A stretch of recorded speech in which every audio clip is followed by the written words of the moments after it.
ভাইয়া একটা গাঁজা নেন না। জানি আমি কি করব? আপুরে দিবেন। আশপাশে কোনো আপু আছে? কিন্তু আইবো। আপনি এই গাঁজাটা নেন না, কত সুন্দর, আমি নিজে হাতে বানাইছি। কত একটা? 10 টাকা।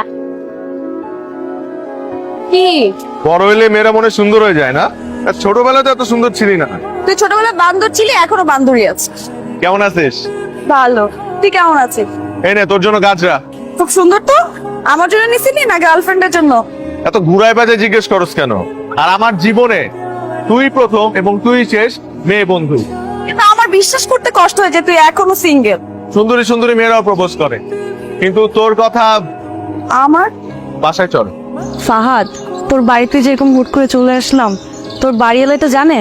তুই আমার জানানোর সময় দিছস? তারা আমার গার্জিয়ানের মতো এই ঢাকা শহরে। আসসালামু আলাইকুম। ওয়ালাইকুম আসসালাম।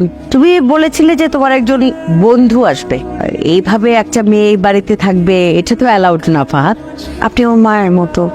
অবিবাহিত ভাবে একটা ছেলে একটা মেয়ে যদি পাশাপাশি থাকে, মানুষজন তখন প্রশ্ন তুলবেই, কথা বলবেই। আন্টি, আমি না হয় আপনার প্রশ্নের উত্তর দিই। আমার নাম আখি, আমি ফাহাদের খালাতো বোন। আমরা সম্পর্কে খালাতো ভাই বোন হলেও ছোটবেলা থেকে আমাদের সম্পর্কে একদম বন্ধুর মতো। আন্টি, একটা চাকরির জন্য আসছি তো আন্টি, সপ্তাহখানেকের মধ্যে আমি এখান থেকে চলে যাব।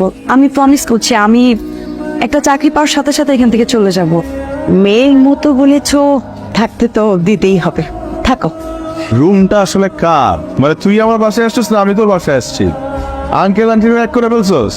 আজ বরং আমরা উঠি, তুমি রেস্ট করো। আমরা নিঃসন্তান, ফাহাদ আমাদের সন্তানের মতো। আন্টি, আপনি না অনেক ভালো।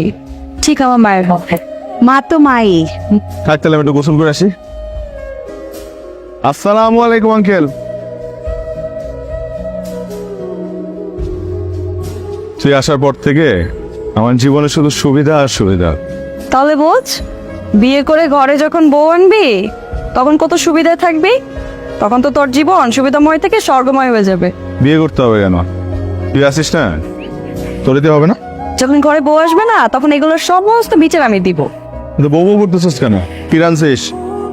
আই, হাত মুখ না ধুয়ে তুই খাবারে হাত দিচ্ছিস?